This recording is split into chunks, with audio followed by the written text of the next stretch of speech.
എല്ലാ പ്രിയപ്പെട്ടവർക്കും മുരളി നിലനാട് നോവൽസിലേക്ക് ഹൃദ്യമായ സ്വാഗതം. മുരളി നിലനാടിന്റെ തുളസീദളം 10-ാം അധ്യായത്തിലേക്ക്. അവതരണം രാജീവ് വെഞ്ഞാറമൂട്. രാവിലെ പതിവ് പോലെ സേതുലക്ഷ്മിയെ ഹിമ അടുക്കളയിൽ കണ്ടു. കറികൾ അടുപ്പിലുണ്ട്, ചായ ഫ്ലാസ്കിൽ നിറച്ചു വച്ചിരിക്കുന്നു. ഞാൻ അല്പം ലേറ്റായിട്ടോ. ഹിമ ഖേദപ്രകടനത്തോടെ അടുത്തേക്ക് ചെന്നു. സാരമില്ല, ഹിമ അമ്മയ്ക്ക് കൂടി ചായ കൊണ്ടുപോയി കൊടുത്തോളൂ, ഞാനിതൊന്ന് അടിച്ചെടുക്കട്ടെ. സേതുലക്ഷ്മി ചുരണ്ടിയ തേങ്ങയുമായി മിക്സിയുടെ അടുത്തേക്ക് നീങ്ങി. രവിയേട്ടന് ചായ കൊടുത്തോ? രാവിലെ പോയി, ഒഴുക്കൻ മട്ടിലുള്ള മറുപടി. മിക്സി പ്രവർത്തിച്ചപ്പോൾ അവർക്കിടയിൽ ശബ്ദത്തിന്റെ മതിൽക്കെട്ടുണ്ടായി. ഹരിക്ക് ചായ കൊടുത്തിട്ട് ഹിമ ദേവിയമ്മയുടെ മുറിയിലേക്ക് ചെന്നു. ഹാളിന്റെ അങ്ങേയറ്റത്തായിരുന്നു ആ മുറി. ദേവിയമ്മ കട്ടിലിൽ എഴുന്നേറ്റിരിക്കുന്നു. പതിവില്ലാതെ ഹിമയെ കണ്ടപ്പോൾ അവർ ചോദിച്ചു, സേതു എന്തേ മോളെ? അടുക്കളയിലുണ്ട്, ഹിമ ചിരിച്ചു. മോൾക്ക് കോളേജിൽ പോകണ്ടേ? 7 മണിയല്ലേ ആയിട്ടുള്ളൂ. അവൾ ചായ കൊടുത്തു. എങ്കിൽ മോൾ ഇവിടെ ഇരിക്കെ. അവൾ ദേവിയമ്മയുടെ അരികിലിരുന്നു. ഒരിറക്ക് കുടിച്ചിട്ട് അവർ അവളെ നോക്കി ഒന്ന് ചിരിച്ചു. അമ്മയുടെ മനസ്സിൽ എന്തോ ഉണ്ടെന്ന് ആ ചിരി കണ്ടപ്പോൾ ഹിമ ഊഹിച്ചു. എൻ്റെ ആശ പോലെ കാര്യങ്ങളൊക്കെ നടന്നു. ഒരാശ തീരുമ്പോൾ മറ്റൊന്ന് എന്ന് പറയാറില്ലേ? ഇപ്പോൾ അതുപോലെ ആ കാര്യം. ഹിമയ്ക്ക് കാര്യം മനസ്സിലായി. നിങ്ങളുടെ പ്രശ്നം അമ്മയ്ക്കറിയാം, അത് നേര് തന്നെ. നിന്റെ ജോലി വെച്ച് നോക്കുമ്പോൾ ഉടനെ ഒരമ്മയാവാൻ കഴിയില്ല. പക്ഷേ സേതുവിൻ്റെ കാര്യത്തിലായി എനിക്ക് ഉത്കണ്ഠ. വിവാഹം കഴിഞ്ഞിട്ടിപ്പോ 6-7 മാസം ആയില്ലേ. രവിയുടെ മനസ്സിലും വിഷമമുണ്ടെന്ന് സേതുവും പറഞ്ഞു. ദേവിയമ്മയുടെ വാക്കുകളിൽ നേരിയ ഇച്ഛാഭംഗം കലർന്നിരുന്നു. ഇപ്പോഴേ പ്രയാസപ്പെടാനൊന്നുമില്ല, പിന്നെ എല്ലാം ഈശ്വര നിശ്ചയമല്ലേ, ഹിമ സമാധാനിപ്പിച്ചു. ദേവിയമ്മ ചായ കുടിച്ചിട്ട് കപ്പ് മടക്കി കൊടുത്തു. ആ, അങ്ങനെ തന്നെയാ ഞാനും ആശ്വസിക്കണേ. രവിയെ കണ്ടിട്ട് 3-4 ദിവസമായി.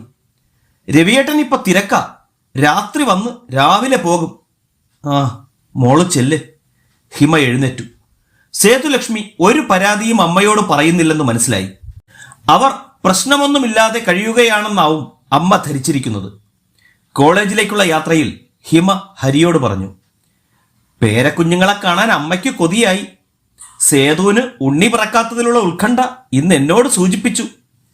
അവൾ ഹരിയുടെ മുഖത്തേക്ക് നോക്കി. അയാൾ ഡ്രൈവിംഗിൽ തന്നെ ശ്രദ്ധിച്ചിരിക്കുന്നു. കഴിഞ്ഞ രാത്രി രവിയേട്ടൻ സേതുലക്ഷ്മിയെ ശപിച്ചത് ഹരി ഓർത്തുപോയി. ഹിമയുടെ മനസ്സിലും അതുതന്നെയാണ് ഉണ്ടായിരുന്നത്. ഹരിയോട് ഒരു കാര്യം പറയട്ടെ. അത് കേട്ടപ്പോൾ ഹരി നടുങ്ങി ഉണർന്നു. ഭയക്കാനൊന്നുമില്ല, ഇതൊരു ഗ്ലാഡ് ന്യൂസ് ആണോ എന്നും സംശയമുണ്ട്. എൻ്റെ പീരീഡ്സ് ഈ മാസവും തെറ്റി. ഹരി അവിശ്വസനീയതയോടെ നോക്കി. ഹിമ? യെസ്. പിന്നെ എൻ്റെ കാര്യത്തിൽ ഉറപ്പ് പറയാനാവില്ല. പീരിയഡ്സിലെ വ്യത്യാസം മുമ്പേ ഉള്ളതാ, പക്ഷേ ഇപ്പൊ ചില അസ്വസ്ഥതകളുമുണ്ട്. നമുക്കൊരു ഗൈനക്കോളജിസ്റ്റിനെ കാണാം. ഹരി ഉഷാറായി. ഞാനത് പറയാനിരിക്കുകയായിരുന്നു, അവൾ അനുകൂലിച്ചു. വിവരം ഉറപ്പായ ശേഷം അമ്മയെ അറിയിച്ചാൽ മതി. ഹരി മനസ്സു തുറന്നു ചിരിച്ചു. പക്ഷേ ഇതെങ്ങനെ സംഭവിച്ചു എന്നാ എനിക്ക് മനസ്സിലാവാത്തത്. ഹിമ ഹരിയുടെ മുഖത്തേക്ക് നേരിയൊരു ലജ്ജയോടെ നോക്കി. പിറ്റേന്ന് രാവിലെ ഗൈനക്കോളജിസ്റ്റ് അനിതാ തമ്പിയെ കാണാൻ അവർ ഹോസ്പിറ്റലിലേക്ക് പോയി. ഹിമ തനിയെയാണ് ഡോക്ടറുടെ മുറിയിൽ കയറിയത്. പ്രഗ്നൻസിയുടെ ടെസ്റ്റിൽ നെഗറ്റീവ്. ഹിമ ഗർഭിണിയല്ല. ഹരിക്ക് കടുത്ത നിരാശ തോന്നി. എന്നാൽ തൽക്കാലം രക്ഷപ്പെട്ടല്ലോ എന്ന ആശ്വാസത്തിലായിരുന്നു ഹിമ. ഹിമയുടെ പ്രശ്നങ്ങൾ കേട്ടപ്പോൾ സ്കാനിംഗ് ഉൾപ്പെടെ വിശദമായ ചെക്കപ്പ് നടത്തി. ഹരി പുറത്ത് പിന്നെയും മണിക്കൂറുകളോളം കാത്തിരുന്നു. ഒടുവിൽ ഒരു നഴ്സ് വന്ന് ഹരിയെ ഡോക്ടറുടെ മുറിയിലേക്ക് കൂട്ടിക്കൊണ്ടുപോയി. അവിടെ ഹിമ ഉണ്ടായിരുന്നില്ല. ഇരിക്കൂ മിസ്റ്റർ ഹരി, ഡോക്ടർ അനിതാ തമ്പി ക്ഷണിച്ചു. അയാൾ ഇരുന്നു. 45 വയസ്സ് വരും ഡോക്ടർ അനിതാ തമ്പിക്ക്. വെളുത്തു മെലിഞ്ഞ രൂപം. എന്താ ഡോക്ടർ? ഹരി ഉത്കണ്ഠപ്പെട്ടു. ഹിമയെ സംബന്ധിച്ച് അല്പം വിഷമമുണ്ടാക്കുന്ന കാര്യമാണ് ഞാൻ പറയാൻ പോകുന്നത്. നിങ്ങളോട് തുറന്നു പറയുകയാണ്. ഹരിയുടെ മനസ്സ് ക്രമാതീതമായി തുടിച്ചു. ഹിമയോട് ഞാൻ ഇക്കാര്യം പറഞ്ഞിട്ടില്ല. ആദ്യം നിങ്ങളോട് സംസാരിച്ചിട്ടാവാമെന്ന് കരുതി. ഹിമയുടെ പ്രോബ്ലം കേട്ടപ്പോഴേ എനിക്ക് ചില സംശയങ്ങളുണ്ടായിരുന്നു. അത് സത്യമായിരിക്കുന്നു. ഹിമയ്ക്ക് ഒരമ്മയാകാനുള്ള സാധ്യത തീരെയില്ല. അത്യന്തം ഖേദത്തോടെ ഡോക്ടർ പറഞ്ഞു. ശിരസിനുള്ളിൽ ഒരു കൊടുങ്കാറ്റ് കെട്ടഴിഞ്ഞ് വീശിയടിച്ചതുപോലെ ഹരി പകച്ചുപോയി. ഡോക്ടർ അനിതാ തമ്പി അലിവോടെ തുടർന്നു. എന്റെ നിഗമനം തുറന്നു പറഞ്ഞു എന്നു മാത്രം. വേണമെങ്കിൽ നിങ്ങൾക്ക് നല്ലൊരു ഇൻഫെർട്ടിലിറ്റി ക്ലിനിക്കിൽ പോകാവുന്നതാണ്. പക്ഷേ അമിതമായ പ്രതീക്ഷയൊന്നും വേണ്ട. ഹരി കർച്ചീഫ് കൊണ്ട് മുഖം അമർത്തി തുളച്ചിട്ട് എഴുന്നേറ്റു. Okay doctor, good luck. നൊമ്പരത്തോടെ പറഞ്ഞിട്ട് കേസ് ഷീറ്റ് ഡോക്ടർ ഹരിയുടെ കയ്യിൽ കൊടുത്തു. ടെസ്റ്റിന്റെ മുഴുവൻ റിസൾട്ടും ഇതിലുണ്ട്. ഹരി പുറത്തേക്ക് നടന്നു. ഒന്നുറക്ക പൊട്ടിക്കരയാൻ അയാൾ കൊതിച്ചു. ജീവിതത്തിലെ ഏറ്റവും വലിയ ഭാഗ്യമാണ് ഈശ്വരൻ നിഷേധിച്ചിരിക്കുന്നത്. പുറത്ത് കസേരയിൽ ഹിമ ഇരിപ്പുണ്ടായിരുന്നു. അയാൾ ഒരിക്കൽ കൂടി മുഖം തുടച്ചു. കേസ് ഷീറ്റ് 4 മടക്കി പോക്കറ്റിലിട്ടു. അവൾക്ക് മുന്നിൽ അഭിനയിച്ചേ തീരൂ. ഹരിയെ കണ്ടപ്പോൾ ഹിമ തിടുക്കത്തിൽ എഴുന്നേറ്റ് വന്നു. പ്രത്യേകിച്ചൊരു പ്രോബ്ലവും ഇല്ലെന്നാ ഡോക്ടർ പറഞ്ഞത്. ചെക്കപ്പ് ഇത്രയും വൈകിയപ്പോൾ ഞാൻ ഭയന്നുപോയി. നഴ്സ് ബില്ലുമായി അയാൾക്കടുത്ത് വന്നു. താൻ കാറിൽ ചെന്നിരിക്കെ ബില്ല് പേ ചെയ്തിട്ട് ഞാൻ വരാം. കീ ഹിമയുടെ കയ്യിൽ കൊടുത്തിട്ട് ഹരി നഴ്സിന്റെ ഒപ്പം പോയി. മടങ്ങുമ്പോൾ ഡോക്ടറുടെ വാക്കുകൾ ഹരിയുടെ മനസ്സിൽ പ്രതിധ്വനിച്ചുകൊണ്ടിരുന്നു. ഹിമയ്ക്ക് ഈ യാഥാർത്ഥ്യം താങ്ങാനുള്ള കരുത്തുണ്ടാവുമോ? ഒരു കുഞ്ഞിനെ പ്രസവിക്കാൻ കഴിയില്ലെന്നറിഞ്ഞാൽ ഏതൊരു സ്ത്രീയും തളർന്നു പോകും. ഇന്നെന്തായാലും ലീവ് എടുത്തു. വീട്ടിലേക്കൊന്ന് പോയാലോ? അവൾ ചോദിച്ചു. പോകാം, പക്ഷേ എനിക്ക് കോളേജിലൊന്ന് പോകേണ്ട കാര്യമുണ്ട്. ഹരി മടങ്ങി വരുമ്പോൾ അതുവഴി വന്നാൽ മതി. ഹരി സമ്മതിച്ചു. അയാൾ പത്മാലയം ലക്ഷ്യമാക്കി കാർ വിട്ടു. എന്തായാലും തൽക്കാലം രക്ഷപ്പെട്ടു. ഇനി കുറച്ച് സൂക്ഷ്മത വേണം. പറ്റിപ്പോയാൽ അബോർട്ട് ചെയ്യാനാവില്ല. 2 വർഷം കഴിഞ്ഞു മതി നമുക്ക് കുഞ്ഞ്.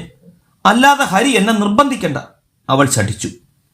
അയാളുടെ മനസ്സ് ചുട്ടുപഴുത്തു. 2 വർഷം കഴിഞ്ഞു മാത്രമേ ഹിമ ഒരു കുഞ്ഞിനെപ്പറ്റി ചിന്തിക്കുന്നുള്ളൂ. അത്രയും കാലം അവൾ സന്തോഷത്തോടെ കഴിയട്ടെ. ഞാൻ പറഞ്ഞത് ഹരി കേട്ടില്ലേ? കേട്ടു. ഹരിയുടെ മുഖമെന്താ വല്ലാതെയായത്? ഞാൻ പറഞ്ഞത് നേരല്ലേ? എന്റെ അവസ്ഥ ഹരിക്കൊന്ന് ആലോചിച്ചുകൂടെ? അയാൾ വേദന കടിച്ചമർത്തിയിട്ട് അവളുടെ തോളിൽ കൈവച്ചു. എനിക്കൊരു തിടുക്കവുമില്ല. 2-3 വർഷം കഴിഞ്ഞു മതി. അയാൾ ഉള്ളുകൊണ്ട് കരഞ്ഞുപോയി. റിയലി? അതെ. അയാൾ പുഞ്ചിരിക്കാൻ ശ്രമിച്ചു. കണ്ണു നിറഞ്ഞു പോകരുതേ എന്ന് പ്രാർത്ഥിച്ചു. കാർ പത്മാലയത്തിലെത്തി. പ്രഭാകരനും പത്മജയും സിറ്റൗട്ടിലേക്ക് വന്നു. അപ്രതീക്ഷിതമായി ഹരിയെയും ഹിമയെയും കണ്ടപ്പോൾ അവർ അത്ഭുതപ്പെട്ടു. സർപ്രൈസ് ആയിരിക്കുന്നല്ലോ. നിങ്ങളുടെ കാര്യം പറഞ്ഞ് പത്മജ നാവടക്കിയില്ല. പ്രഭാകരൻ ചിരിച്ചു. പത്മജ ഇടപെട്ടു. എനിക്ക് പിന്നെ മറ്റെന്താ പറയാനുള്ളത്? ഹിമ മമ്മിയെ ചുറ്റിപ്പിടിച്ച് കവിളിലൊരു മുത്തം കൊടുത്തു. 2 പേരും അകത്തേക്ക് പോയി. ഹരി ഇരിക്ക്. പ്രഭാകരന്റെ അടുത്ത് ഹരി ഇരുന്നു. അവർ കുശലം പറഞ്ഞിരിക്കുമ്പോൾ പത്മജ തണുത്ത പഴച്ചാറുമായി വന്നു. നന്ദിയത്തേക്ക് വരണമെന്ന് 3-4 ദിവസമായി ആഗ്രഹിക്കുന്നു. ഇവിടെ ഒരാൾക്ക് ഒഴിവ് കിട്ടണ്ടേ? ഗ്ലാസ് ഹരിക്ക് കൊടുത്തിട്ട് പത്മജ പറഞ്ഞു. ഹരി ഒഴിഞ്ഞ ഗ്ലാസ് തിരിച്ചു കൊടുത്തപ്പോൾ പത്മജ അകത്തേക്ക് പോയി. രവിയെ മിക്കവാറും ബാറിൽ വെച്ച് കാണും. കഴിഞ്ഞൊരു ദിവസം അവൻ്റെ ഒപ്പം കൂടാൻ എന്നെ ക്ഷണിച്ചു. പ്രഭാകരന്റെ വാക്കുകളിൽ വേദന നിഴലിച്ചു. ഹരിയുടെ ശിരസ് കുനിഞ്ഞു. എനിക്ക് ഇക്കാര്യത്തിൽ വലിപ്പച്ചെറുപ്പമൊന്നുമില്ല. ആരെയൊക്കെ സൽക്കരിച്ചാലാണ് ഒരു ബില്ല് മാറിക്കിട്ടുക. പക്ഷേ രവി ക്ഷണിച്ചപ്പോ മനസ്സു നൊന്തു. രവിയേട്ടൻ ഇങ്ങനെയൊന്നും ആയിരുന്നില്ല. ബിസിനസ്സിന് ഇറങ്ങിയ ശേഷമാ ഇത് പതിവായത്. അവന്റെ ബിസിനസ് പാർട്ട്ണർ മുകേഷ് ഉണ്ടല്ലോ, നല്ലൊരു ക്യാരക്ടർ അല്ല അയാൾ. ഹരിക്ക് ജിജ്ഞാസയായി. മുകേഷിനെ അറിയോ? ഉവ്. അയാളുടെ സിസ്റ്റർ മോഹിനിയെ വിവാഹം ചെയ്തത് എൻ്റെ ഒരു ഇന്റിമേറ്റ് ഫ്രണ്ടിന്റെ മകനാ. മനു എന്ന അവന്റെ പേര്. അവരുടെ ദാമ്പത്യ ജീവിതം ഒരാഴ്ച കൊണ്ട് അടിച്ചു പിരിഞ്ഞു. സ്വഭാവദൂഷ്യമാണ് മനു അവളിൽ ആരോപിക്കുന്നത്. അതിൽ കഴമ്പുണ്ടെന്നാണ് ഞാൻ മനസ്സിലാക്കിയത്. മനു ഈയിടെ വേറെ വിവാഹം കഴിച്ചു. കേസ് നടക്കുന്ന സമയത്ത് ആളെ വിട്ട് മനുവിനെ തല്ലാൻ വരെ മുകേഷ് ശ്രമിച്ചു. എനിക്ക് ഭയം തോന്നുന്നു. രവിയേട്ടൻ അയാളെ കണ്ണടച്ച് വിശ്വസിച്ചിരിക്കുകയാണ്. രവി കൊച്ചുകുട്ടിയൊന്നുമല്ലല്ലോ. പണമിറക്കുമ്പോ നോക്കിയും കണ്ടും നിൽക്കാനും പഠിച്ചോളൂ. പത്മജ വന്ന് ഊണ് കഴിക്കാൻ വിളിച്ചപ്പോൾ സംസാരം മുറിഞ്ഞു. ഉച്ചയൂണ് കഴിഞ്ഞ് ഹരി പത്മാലയത്തിൽ നിന്നിറങ്ങി. വാസ്തവത്തിൽ ഹിമയുടെ അരികിൽ നിന്ന് കുറച്ചുനേരം മാറി നിൽക്കാനാണ് അയാൾ ആഗ്രഹിച്ചത്. അല്പം സാന്ത്വനം വേണം. എന്താടോ? ബാലു ഹരിയുടെ തോളിൽ കൈവച്ചു. ഞങ്ങൾ ഒരു ഡോക്ടറെ കാണാൻ പോയിരുന്നു, ഒരു ഗൈനക്കോളജിസ്റ്റിനെ. ഹരിയുടെ കണ്ണുകളിൽ നീർക്കണങ്ങൾ ഉരുണ്ടുകൂടുന്നത് കണ്ടപ്പോൾ ബാലു പകച്ചു. അപ്പോൾ ഒരു തേങ്ങൽ പോലെ ഹരിയുടെ സ്വരം അയാളുടെ കാതുകളിൽ വന്നലച്ചു. അവൾക്കൊരമ്മയാകാൻ കഴിയില്ല ബാലു. ഹരി ബാലുവിന്റെ കയ്യിൽ മുറുകെ പിടിച്ചു. മൈ ഗോഡ്, ഇതെങ്ങനെ ഹിമ സഹിക്കുന്നടാ? ഈ വിവരം ഞാൻ അവളെ അറിയിച്ചിട്ടില്ല. ഒരു പ്രോബ്ലവും ഇല്ലെന്നാണ് അവൾ കരുതുന്നത്. ഈ ദുരന്ത വാർത്ത അവളെ അറിയിക്കാൻ എനിക്ക് കഴിയില്ല ബാലു. ഹരി തിടുക്കത്തിൽ ലേസ് കൊണ്ട് കണ്ണൊപ്പി. ബാലു തെല്ലുനേരം നിശബ്ദനായി നിന്നുപോയി. എത്ര കാലത്തേക്ക്? 2 വർഷം കഴിഞ്ഞു മതി കുഞ്ഞുങ്ങൾ എന്നവൾ നിശ്ചയിച്ചു കഴിഞ്ഞു. അങ്ങനെ ഒരു ഇടവേള കൊടുക്കേണ്ട കാര്യമാണോ ഇത്? ഈ വിവരം ഹിമ എന്നായാലും അറിയും. അന്നവൾ നിന്നെ കുറ്റപ്പെടുത്തുകയുള്ളൂ. ട്രീറ്റ്മെന്റിനുള്ള നല്ല സമയം നീ പാഴാക്കി കളഞ്ഞെന്ന് പറയില്ലേ? ഹരി നിശബ്ദനായി നിന്നു. ഒരു ഡോക്ടറുടെ നിഗമനങ്ങളാണ് നീ അറിഞ്ഞതും വിശ്വസിക്കുന്നതും. ഡോക്ടറുടെ കണ്ടെത്തലിൽ എന്തെങ്കിലും മൈനർ പ്രോബ്ലം ഉണ്ടാകാം. അതുകൊണ്ട് ഒരു കുഞ്ഞു ജനിക്കില്ലെന്ന് പ്രവചിക്കാനൊന്നും കഴിയില്ല. ബാലു ഹരിയുടെ തോളിൽ തട്ടി ആശ്വസിപ്പിച്ചു. പക്ഷേ ആ മുഖഭാവം കണ്ടപ്പോൾ ബാലുവിന് മനസ്സിലായി, ഹിമയെ അറിയിക്കാൻ ഹരി തയ്യാറല്ല. ഡോക്ടർ തന്ന റിപ്പോർട്ട് നമുക്ക് മറ്റൊരു ഡോക്ടറെ കാണിച്ചാലോ? അത് നല്ലതാണെന്ന് ബാലുവിന് തോന്നി. ഡോക്ടർ വിഷ്ണു നമ്പൂതിരിയെ നമുക്ക് പോയി കാണാം. ഞാനൊരു അപ്പോയിന്റ്മെന്റ് വാങ്ങാം. ബാലു അനുകൂലിച്ചു. ഭ്രാന്ത് പിടിച്ചു പോകുമോ എന്ന് ഞാൻ ഭയക്കുകയാണ്. രവിയേട്ടന്റെ പോക്കും നേരായ വഴിയിലൂടല്ല. സേതുലക്ഷ്മിയെ ഇപ്പോൾ ഉപദ്രവിക്കാനും തുടങ്ങിയിരിക്കുന്നു. ഹരി, സേതുലക്ഷ്മിയുടെ കാര്യത്തിൽ എപ്പോഴും നീ സൂക്ഷിച്ച് ഇടപെടാവൂ. നിന്നെയും അവളെയും ചേർത്തുണ്ടായ നുണക്കഥകൾ രവി അറിയാനിടയായാൽ ആകെ പ്രശ്നമാകും. ഇക്കാര്യത്തിൽ കവിതയെയും എനിക്ക് പേടിയുണ്ട്. ഹരിയുടെ മുഖത്ത് ഉത്കണ്ഠ നിഴലിച്ചു. നീ സമാധാനിക്ക്, ഒരാപത്തും വരില്ല. വൈകിട്ട് രണ്ടുപേരും ഡോക്ടർ വിഷ്ണു നമ്പൂതിരിയെ കാണാൻ പോയി. ഡോക്ടർ വിഷ്ണു നമ്പൂതിരിയെ കാണാൻ 4-5 പേർ പുറത്തെ കസേരയിൽ വെയിറ്റ് ചെയ്യുന്നുണ്ടായിരുന്നു. കാത്തിരിപ്പിന് ശേഷം അവരെ അകത്തേക്ക് വിളിച്ചു. പരിചയപ്പെടുത്തിയത് ബാലു ആയിരുന്നു. ഹരി വിഷയത്തിലേക്ക് കടന്നു. ഡോക്ടർ അനിതാ തമ്പിയുടെ റിപ്പോർട്ടും ടെസ്റ്റുകളുടെ റിസൾട്ടും ഡോക്ടർക്ക് കൈമാറി. എല്ലാം വിശദമായി ഡോക്ടർ നോക്കി. മിസ്സിസ് തമ്പിയുടെ നിഗമനം വളരെ ശരിയാണ്. ഈ റിസൾട്ടുകളിൽ നിന്ന് അതാണ് വ്യക്തമാകുന്നത്. ഡോക്ടർ കണ്ണട യൂരിക്കൊണ്ട് പറഞ്ഞു. ഹരിയിൽ പ്രത്യേകിച്ച് ഭാവഭേദമൊന്നും ഉണ്ടായില്ല. കല്ലിച്ച മനസ്സുമായി അയാൾ ഇരുന്നു. ഒരു ഹോപ്പുമില്ലെന്നാണോ ഡോക്ടർ പറയുന്നത്? ബാലു ചോദിച്ചു. എന്ന് ഞാൻ പറയുന്നില്ല. ഡോക്ടർ ഹരിയുടെ നേരെ തിരിഞ്ഞു. നിങ്ങൾ വൈഫിനെയും കൊണ്ടുവരൂ, ഇമ്മീഡിയറ്റ്ലി. അതിന് താമസമുണ്ടാകരുത്. ഡോക്ടർ പേപ്പേഴ്സ് കവറിനുള്ളിലാക്കി മടക്കിക്കൊടുത്തു. താങ്ക് യു ഡോക്ടർ, ഹരി ഇടർച്ചയോടെ പറഞ്ഞു. Okay, see you.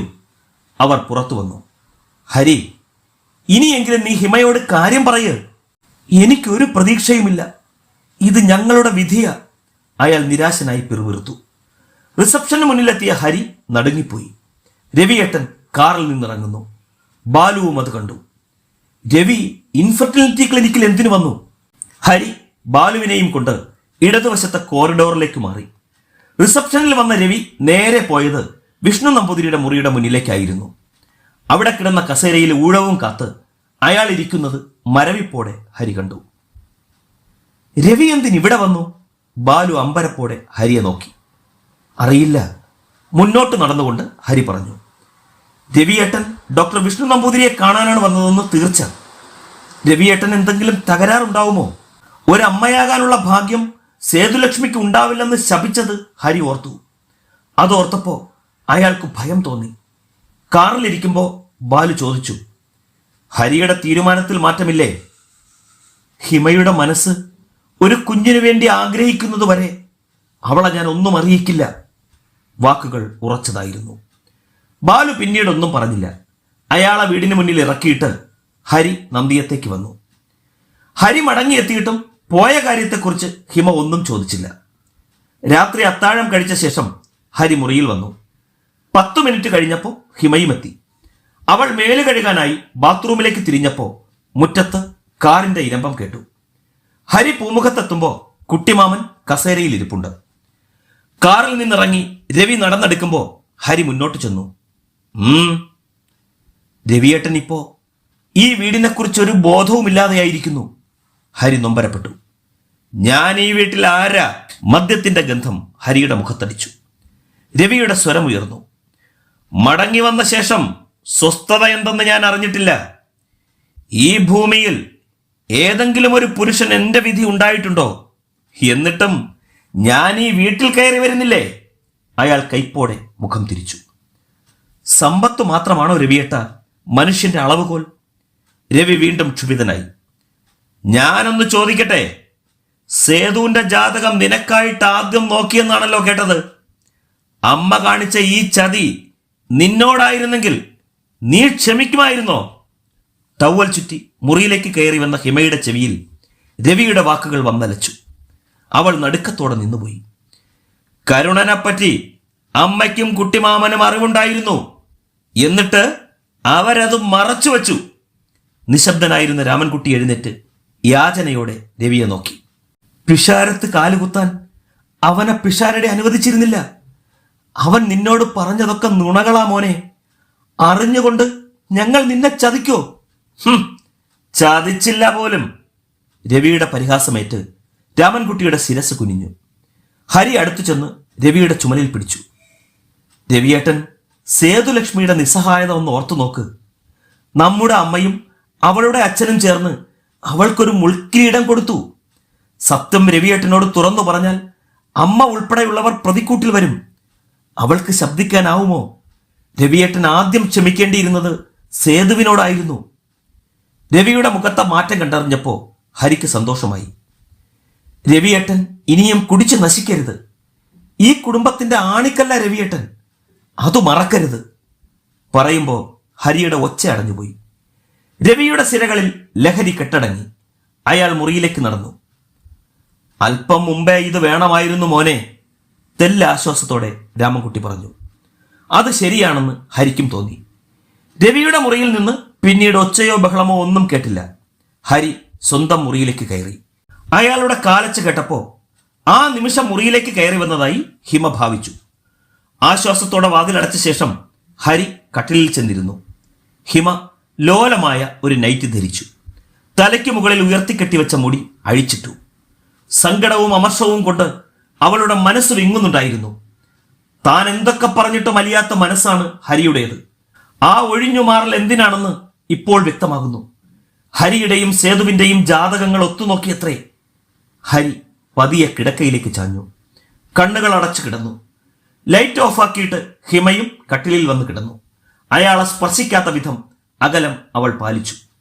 സേതുവിനെ കുറിച്ചുള്ള പല കാര്യങ്ങളും ഹരി തന്നിൽ നിന്ന് ഒളിക്കാൻ ശ്രമിക്കുകയായിരുന്നുവെന്ന് ഹിമ ഓർത്തു. ആദ്യ രാത്രി അവളെക്കുറിച്ച് ചോദിച്ചപ്പോ ഒഴിഞ്ഞുമാറാൻ ശ്രമിച്ചതും അതുകൊണ്ടാവാം. താൻ ഹരിയുടെ കോളേജിലേക്ക് ട്രാൻസ്ഫറിന് ശ്രമിച്ചപ്പോ ഹരി താല്പര്യക്കുറവ് കാണിച്ചു. അന്ന് തനിക്കത് ഫീൽ ചെയ്തതാണ്. ഒറ്റപ്പെടലിന്റെ വേദന കൊണ്ട് ഹിമയുടെ അതരങ്ങൾ വിറപൂണ്ടു. മനസ്സിന്റെ വിതുമ്പൽ അവളുടെ കണ്ണുകളെ ഈറനാക്കി. ജീവിതം ഒരു ദുരന്തത്തിലേക്കാണോ നീങ്ങുന്നത്? തൊട്ടടുത്താണെങ്കിലും രണ്ട് ധ്രുവങ്ങളുടെ അകലത്താണ് താനും ഹരിയുമെന്ന് അവൾക്ക് തോന്നി. രാവിലെ ദേവിയമ്മ രാമൻകുട്ടിയുടെ മുറിയിൽ വന്നു. ദേവി ചേച്ചിയെ പതിവില്ലാതെ കണ്ടപ്പോ രാമൻകുട്ടി അത്ഭുതപ്പെട്ടു. എന്തേ? വിശേഷിച്ചൊന്നുമില്ല. ദേവിയമ്മ കസേരയിലിരുന്നു. രാമൻകുട്ടി കട്ടിലിലും. കുറച്ചു നാളായി ഒരു കാര്യം മനസ്സിൽ കൊണ്ട് നടക്കുക. ഇനി രാമനോട് പറയാമെന്ന് വച്ചു. ആ മനസ്സിന് നല്ല ഭാരമുണ്ടെന്ന് മുഖം കണ്ടപ്പോ രാമൻകുട്ടിക്ക് തോന്നി. ഒരു ഭാഗപത്രം എഴുതണം. രാമൻകുട്ടി ഒന്നു നടുങ്ങി. അതിനിപ്പോ എന്താ ഉണ്ടായേ? എതിരൊന്നും പറയണ്ട രാമ, ഇതുകൊണ്ട് ഒരു ദോഷവും വരത്തില്ല. എന്തെഴുതി വച്ചാലും എന്റെ കാലശേഷേ നിലവിൽ വരൂ. രാമൻകുട്ടിക്ക് അത് അംഗീകരിക്കാനായില്ല. ദേവിച്ചേച്ചി ജീവനോടെ ഇരിക്കുമ്പോ നന്ദിയത്ത് തറവാട് ഭാഗം വയ്ക്കാനോ? രവിയും ഹരിയും മനസ്സിൽ പോലും വിചാരിക്കാത്ത കാര്യമാണ്. നിന്റെ മനസ്സിലുള്ളത് എനിക്കറിയാം. ഞാനില്ലാണ്ട് വന്നാൽ എന്റെ മക്കൾ തമ്മിൽ തല്ലില്ല. പക്ഷേ ഈ ഭാഗം വയ്ക്കൽ മറ്റൊരു ഉദ്ദേശം കൊണ്ടാ. അതെന്താ? അയാളുടെ മുഖത്ത് ജിജ്ഞാസ തുടിച്ചു. ഒക്കെ പറയാം. ആദ്യം ഭാഗപത്രം തയ്യാറാക്കുന്നതിനുള്ള ഏർപ്പാടൊക്കെ നീ ചെയ്യ്. പിന്നെ മറ്റൊന്നുകൂടി, ഭാഗപത്രം എങ്ങനെ എഴുതിയെന്ന് എന്റെ മരണശേഷേ രവിയും ഹരിയും വായിക്കാവൂ. അതെനിക്ക് നിർബന്ധ. രാമൻകുട്ടിയുടെ നെറ്റി ചുളിഞ്ഞു. മക്കളെ നീ എന്റെ മുറിയിലേക്ക് പറഞ്ഞു വിട്. ദേവിയമ്മ എഴുന്നേറ്റ് പോയി. അവരുടെ മനസ്സിലിരിപ്പ് എന്താണെന്നറിയാതെ രാമൻകുട്ടി കുറെ നേരം കൂടി ആ ഇരിപ്പ് തുടർന്നു. കോളേജിലേക്ക് പോകാനായി ഹിമ തയ്യാറായി പൂമുഖത്ത് വന്നപ്പോൾ ഹരിയെ കാണാനില്ല. അയാൾ മുമ്പേ ഡ്രസ്സ് ചെയ്തിട്ട് അവിടെ വന്നിരുന്ന് പത്രം നോക്കുകയാണ് പതിവ്. രവിയും പുറത്തേക്ക് പോയിട്ടില്ലെന്ന് ഹിമയ്ക്ക് മനസ്സിലായി. കാർ ഷെഡിലുണ്ട്. അവൾ കാർ എടുത്ത് മുറ്റത്ത് കൊണ്ടുവന്നിട്ടു. എന്നിട്ട് ഹോൺ അടിച്ചു. രാമൻകുട്ടി അകത്തു നിന്ന് ഇറങ്ങി വന്നു. ഹരി അമ്മയുടെ അടുത്തുണ്ട് മോളെ. എന്തോ ഗൗരവമായി സംസാരിക്കുക. മോൾ അല്പനേരം കാത്തിരിക്കെ. ഹിമ അരിശപ്പെട്ട് വണ്ടി ഓഫാക്കി. അമർഷമടക്കാനാകാതെ അവൾ ഇരുന്ന് പുകഞ്ഞു. താൻ അറിയാതെ ഒരു രഹസ്യ യോഗം നടക്കുന്നു. ഹിമയ്ക്കവിടെ പ്രവേശനമില്ല. കാത്തിരിക്കാൻ നിർദ്ദേശവും. അവൾ കുറെ നേരം കൂടി പിടിച്ചിരുന്നു. എന്നിട്ടും ഹരിയെ കാണാഞ്ഞപ്പോ വീണ്ടും കാർ സ്റ്റാർട്ട് ചെയ്തു. നീണ്ടൊരു ഹോൺ മുഴക്കി. രാമൻകുട്ടി പൂമുഖത്തേക്ക് ഓടി വന്നു. രഹസ്യയോഗം കഴിഞ്ഞിട്ട് വന്നാ മതിയെന്ന് പറഞ്ഞേക്ക്. എനിക്ക് രാവിലെ ക്ലാസ് ഉണ്ട്. ഞാൻ പോകുക. അവൾ കാർ മുന്നോട്ടെടുത്തു. രാമൻകുട്ടി സ്തബ്ധനായി നിന്നു. കോളേജിൽ ചെന്നിട്ടും ഹരി എത്തിയോ എന്ന് ഹിമ അന്വേഷിച്ചില്ല. അവൾ അകംപുറം എരിഞ്ഞു. എന്നെ മാത്രം ഒളിച്ച് ഓരോന്നും നടക്കുകയാണ് ആ വീട്ടിൽ. ഭർത്താവ് പോലും മനസ്സ് താഴിട്ടു പൂട്ടി ഒപ്പം കഴിയുന്നു. പുറമേ ശാന്തമെങ്കിലും അകം തിളച്ചുകൊണ്ടിരിക്കുന്ന അഗ്നിപർവ്വതമാണ് ആ വീടെന്ന് അവൾക്ക് തോന്നി. ഫസ്റ്റ് അവർ ക്ലാസ് കഴിഞ്ഞ് ഹിസ്റ്ററി ബ്ലോക്കിന് മുന്നിലൂടെ വരുമ്പോൾ കവിതയെ കണ്ടു. കവിതയുടെ ചുണ്ടിലും മനസ്സിലും ഒരു ചിരി വിരിഞ്ഞു. 12 മണിക്ക് ക്യാൻറ്റീനിലേക്ക് വരില്ലേ? ഹിമ അല്പമകലെ നിന്ന് ചോദിച്ചു. ഉവ്വ്, കവിത സമ്മതിച്ചു. പറഞ്ഞതുപോലെ ഹിമ ക്യാൻറ്റീനിലെത്തുമ്പോൾ കവിത അവിടെയുണ്ട്. ഹിമ അടുത്തു ചെന്നിരുന്നു. കവിതയാണ് ചായയ്ക്ക് ഓർഡർ കൊടുത്തത്. ഹരിസാറ് സ്കൂട്ടറിൽ തനിച്ചു വന്നിറങ്ങുന്നത് കണ്ടു. ഞാൻ കരുതി ഹിമ വന്നിട്ടുണ്ടാവില്ലെന്ന്. കവിത കുശലം പറഞ്ഞു. ഹരി വൈകുമെന്ന് പറഞ്ഞിരുന്നു.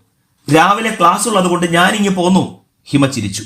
ബുദ്ധിമുട്ടിയുള്ള ചിരിയാണതെന്ന് കവിതയ്ക്ക് മനസ്സിലായി.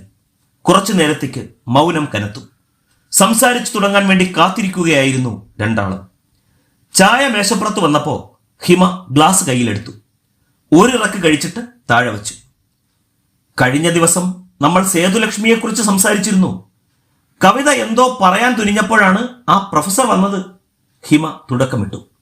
കവിത ഭംഗിയായി പുഞ്ചിരിച്ചു. ആ, ഓർക്കുന്നു. വല്ലാത്തൊരു ധർമ്മസങ്കടത്തിലായല്ലോ ഞാൻ. ഈ കൺഫ്യൂഷനിൽ നിന്ന് ഹിമ എന്നെ ഒഴിവാക്കി തരണം. കവിതയാണ് എന്നെ ജിജ്ഞാസയുടെ മുൻമുനയിൽ നിർത്തിയത്. മറ്റാരോടെങ്കിലും ഇത് ചോദിക്കാൻ എനിക്കാവില്ല. കവിത ചായ ഗ്ലാസ് മേശയിൽ നിരക്കിക്കൊണ്ടിരുന്നു. ഞാൻ കരുതിയത് ഹിമ അതൊക്കെ അറിഞ്ഞു കാണുമെന്നാണ്. ഹരിസാറ് മനസ്സ് തുറന്നിട്ടുണ്ടാവുമെന്ന് ഊഹിച്ചു. ആ ധൈര്യത്തിലാണ് ഞാൻ ചിലതൊക്കെ സൂചിപ്പിച്ചു പോയത്. ഇപ്പോ ഞാൻ ശരിക്കും വെട്ടിലായി. കവിത നിസ്സഹായത അഭിനയിച്ചു. ഒരു നല്ല ഫ്രണ്ടിനോടെന്ന പോലെ കവിതയ്ക്ക് എന്നോടിത് പറയാം. നമ്മൾ സംസാരിച്ച കാര്യം ഞാൻ മനസ്സിൽ സൂക്ഷിക്കുമെന്ന് വാക്ക് തരുന്നു. ഹിമ കവിതയുടെ കരത്തിൽ പിടിച്ചു. സേതുലക്ഷ്മിയുടെ മാത്രം കാര്യമല്ല, ഹരിസാറ് കൂടി ഉൾപ്പെട്ടതാണ്. ഹിമ ഒന്നും അറിയാത്ത സ്ഥിതിക്ക്. ഹിമയുടെ ജിജ്ഞാസ ഉത്കണ്ഠയിലേക്കും ഭീതിയിലേക്കും ഗതി മാറിയത് പെട്ടെന്നായിരുന്നു. ഞാൻ പറഞ്ഞില്ലെങ്കിലും ഹിമ ഇതറിയുമെന്ന് ഉറപ്പാണ്. കവിത പറയാനുള്ള തയ്യാറെടുപ്പ് നടത്തി. കവിത, താൻ പറയുന്നുണ്ടോ? ബാലുസാറ് വഴിയാണ് ഹരിസാറ് സേതുലക്ഷ്മിയുമായി അടുത്തത്. പെട്ടെന്ന് ഒരു സ്ഫോടനം തന്നെ ഹിമയുടെ ശിരസിലുണ്ടായി. സ്റ്റുഡൻസ് മണത്തറിഞ്ഞു. ഹോ, കുറെ കാലം ഞങ്ങൾക്ക് തലവേദനയായിരുന്നു.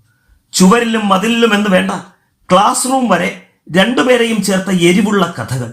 കവിത നെറ്റിയിൽ കൈവച്ചു. ഹിമയുടെ ഉള്ള് കത്തിയെരിഞ്ഞു. പിടിച്ചു നിൽക്കാൻ കഴിയാതെ സേതുലക്ഷ്മി പഠിത്തം ഉപേക്ഷിച്ചു പോയി. ഹരിസാറ് ലോങ് ലീവ് എടുത്ത് മുങ്ങി. ബാലുസാറിന് ഒരു നിക് നെയിം കിട്ടി, ഹംസം. കവിത ഇടം കണ്ടിട്ട് ഹിമയെ ഒന്ന് നോക്കി. ഇടിവെട്ടേറ്റതുപോലെ തരിച്ചിരിക്കുകയാണ് അവൾ. ഇങ്ങനൊരു ദിവസത്തിനു വേണ്ടിയാണ് താൻ കാത്തിരുന്നതെന്ന് തൃപ്തിയോടെ കവിത ഓർത്തു. പിന്നീട് കേട്ടത് ഹരിസാറിന്റെ ഏട്ടൻ അവളെ വിവാഹം ചെയ്യാൻ പോകുന്നെന്നാണ്. ഹിമ എഴുന്നേറ്റു. എല്ലാ ചോദ്യങ്ങൾക്കുമുള്ള ഉത്തരം അവൾക്ക് ലഭിച്ചിരുന്നു. ഹിമ ഇത് സില്ലിയായി എടുക്കണം കേട്ടോ. കവിതയെ ഒന്ന് നോക്കുക കൂടി ചെയ്യാതെ ഹിമ പുറത്തേക്കിറങ്ങിപ്പോയി. പ്രിയപ്പെട്ടവരെ, ആകാംക്ഷാഭരിതമായ തുളസീദളം അടുത്ത ലക്കത്തിൽ തുടരും. ഈ കഥയെക്കുറിച്ചുള്ള നിങ്ങളുടെ വിലയേറിയ അഭിപ്രായങ്ങളും നിർദ്ദേശങ്ങളും കമന്റ് ബോക്സിൽ രേഖപ്പെടുത്തി ഞങ്ങളെ അറിയിക്കുക. മുരളി നിലനാട് നോവൽസിനു വേണ്ടി സ്നേഹപൂർവ്വം രാജീവ് വെഞ്ഞാറമൂട്.